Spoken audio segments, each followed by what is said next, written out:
The monarchy's walls have always shielded secrets, but in early February 2026, those walls were shattered by a single, seemingly minor comment. Meghan Markle, Duchess of Sussex, was overheard referring to a past relationship as a mistake, something that never should have made it into the Book of Who I Am. Captured off camera by a third-party crew member during a closed interview in Los Angeles, the clip was discreetly sold to a Canadian blogger for a sum that, while not astronomical, carried catastrophic potential. Within hours, the audio swept across digital platforms, igniting speculation, scrutiny, and outrage worldwide. Before we continue, hit subscribe. It's totally free and the best way to stay updated with our latest uploads. Headlines blared her words, dissecting each syllable, while social feeds exploded with discussions, memes, and digital sleuths combing her past. What had begun as a private reflection quickly escalated into a global crisis, the kind that could shake the very foundations of a royal institution.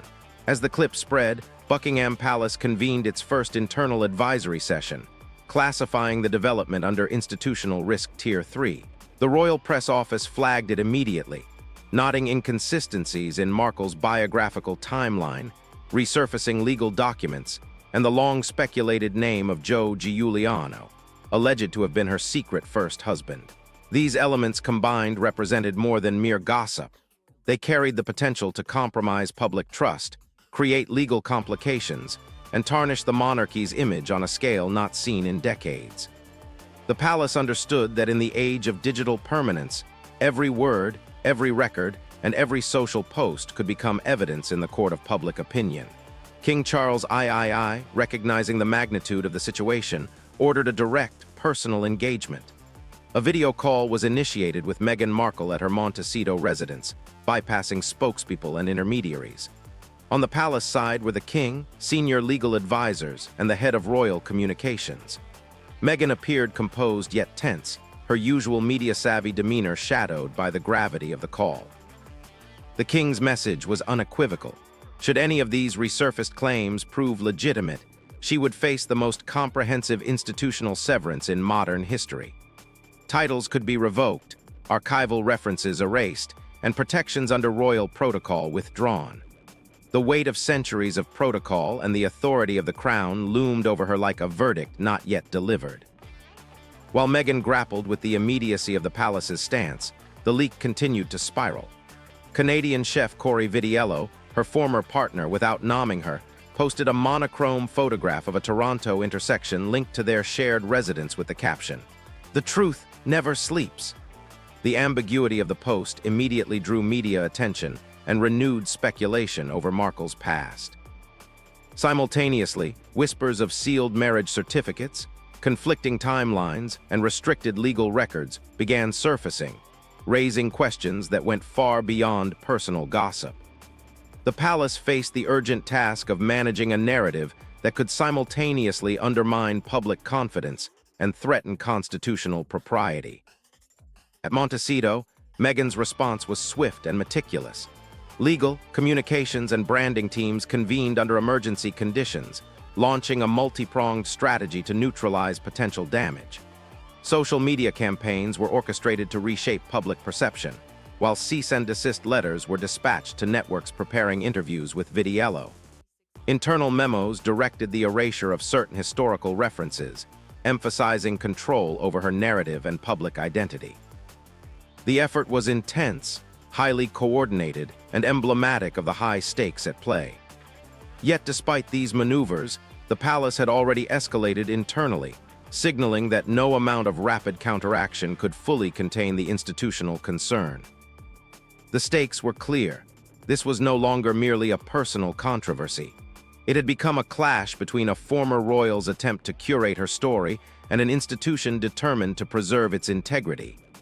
Every email, every post, every press interaction was being monitored, analyzed, and assessed for potential fallout.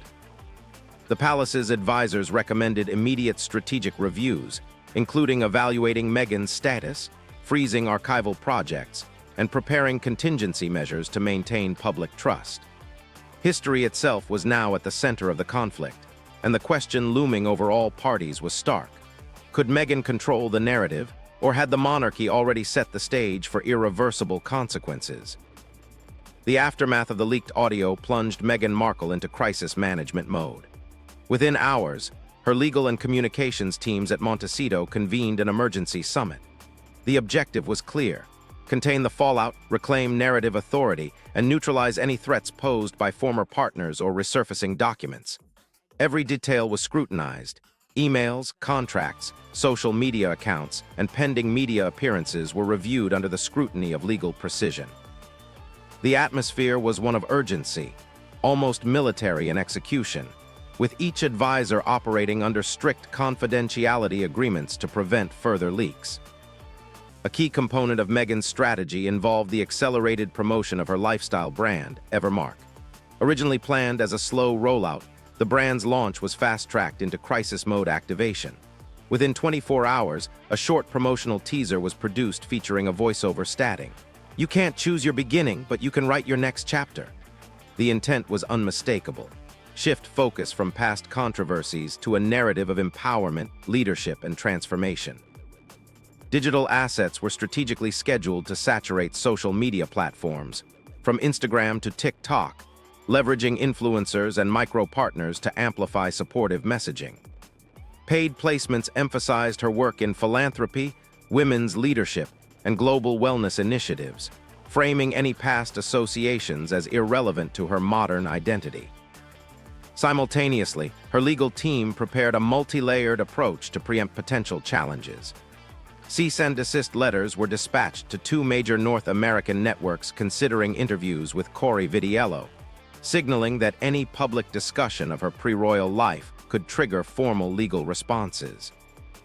Parallel discussions were underway to establish a legal blueprint for high-profile divorce proceedings, prioritizing the protection of the Sussex trademark and sole control over media rights involving children Archie and Lilith. Internal communications showed a calculated focus.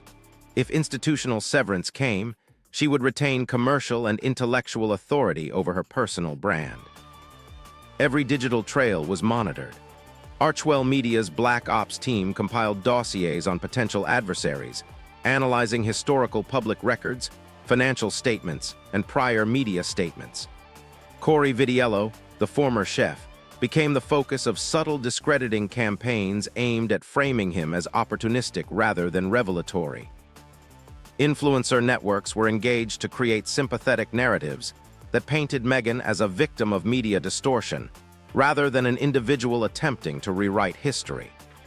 The campaigns were coordinated with exacting precision, each post echoing identical themes to build the illusion of organic support while driving engagement metrics upward. Despite these rapid maneuvers, external pressures mounted. Global media outlets, investigative blogs, and social platforms amplified scrutiny over Meghan's Canadian history, her prior relationships, and the rumored sealed marriage certificate allegedly filed under the name Rachel Meghan Markle. The palace remained in the background, monitoring developments while ensuring that internal advisory channels remained active.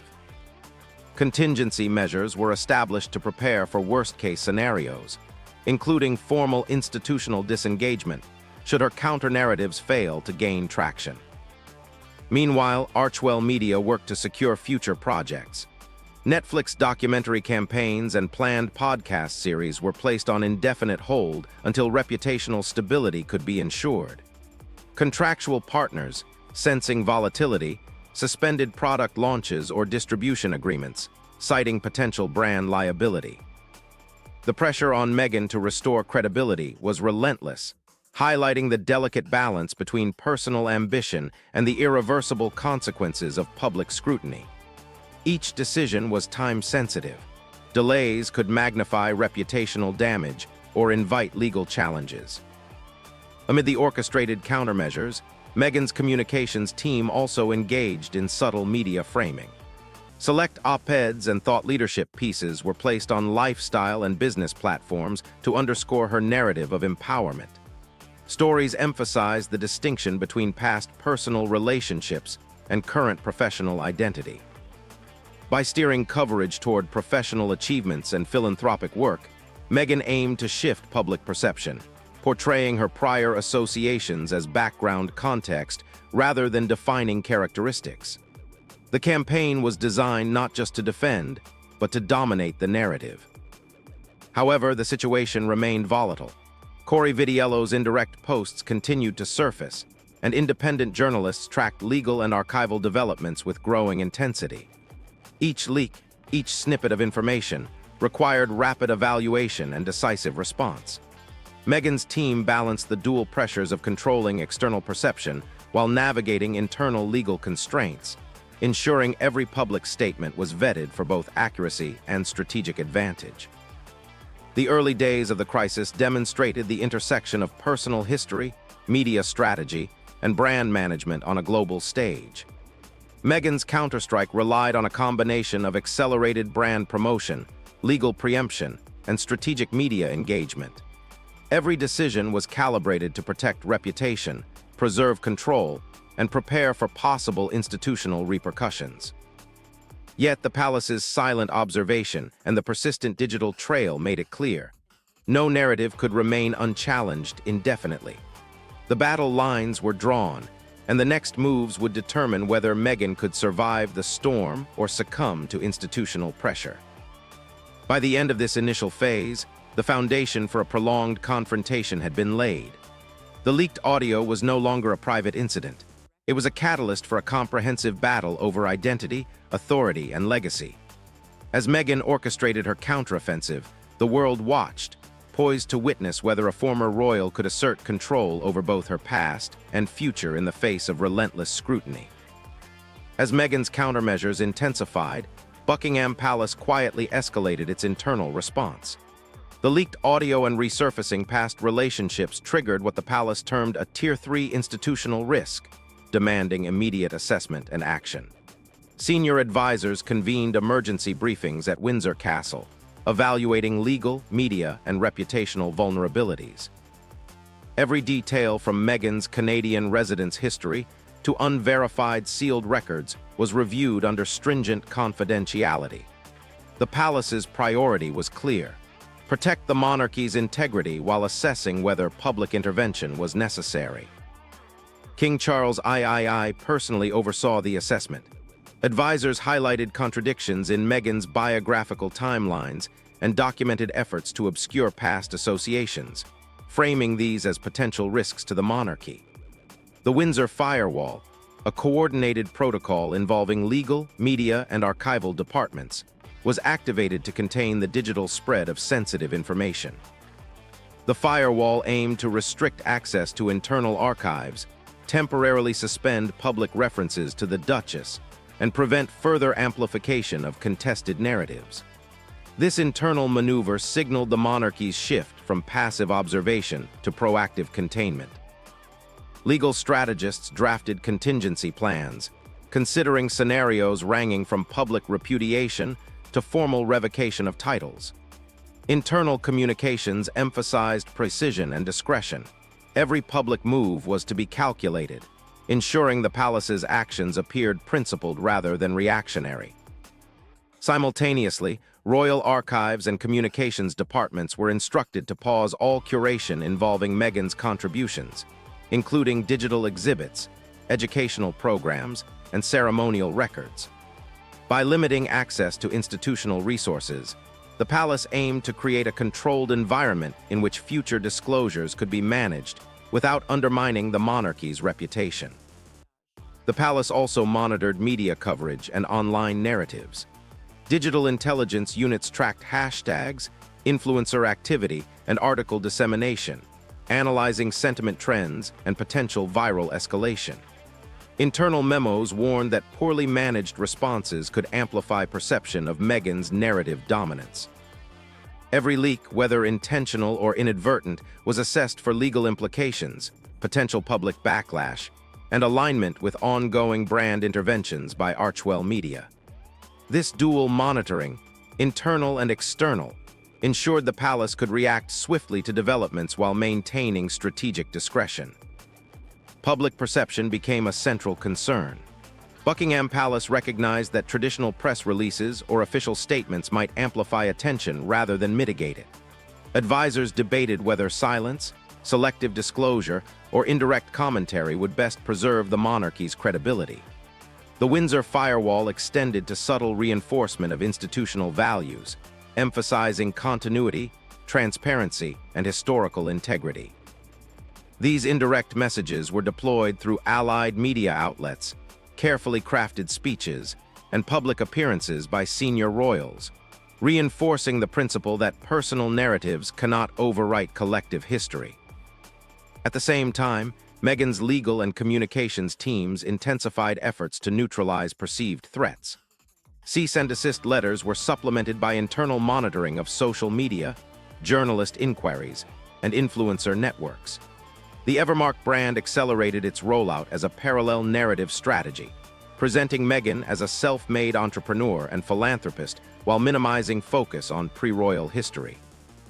Paid media campaigns, influencer collaborations, and digital storytelling initiatives sought to reinforce control over perception, portraying prior associations as irrelevant to her modern identity. Tensions grew as palace strategists and Meghan's teams operated in parallel, each attempting to dominate narrative control. Internal royal council memos documented concern that unverified reports and resurfaced legal documents could compromise public trust. Plans for selective disclosure included vetting archival evidence, coordinating statements through sympathetic journalists, and deploying contextual framing to emphasize institutional integrity rather than personal vendettas. The goal was not merely containment, but authoritative narrative positioning. By early February, the Windsor firewall had begun shaping both internal and external discourse. Public-facing initiatives emphasized royal principles, historical continuity, and transparency. Simultaneously, investigative reporting highlighted inconsistencies in Meghan's timeline, the existence of sealed records, and interactions with former partners, subtly undermining the Duchess's attempts to control her narrative. These developments underscored the complex interplay between media, legal strategy, and institutional authority. The palace's approach was methodical, leveraging both silence and precision disclosure. Legal, archival, and communications departments coordinated actions that prevented impulsive reactions while maintaining readiness for immediate escalation. Strategic leaks and indirect messaging reinforced the message. The monarchy would not allow personal branding or selective narrative control to redefine historical record. Every move was designed to maintain the institution's authority, preserve credibility, and prepare for potential confrontation with Meghan and her advisors. Amid this, social media dynamics continued to escalate. Hashtags referencing sealed marriages, media manipulation, and narrative erasure trended globally, forcing both Archewell Media and Buckingham Palace to adjust strategies in real time.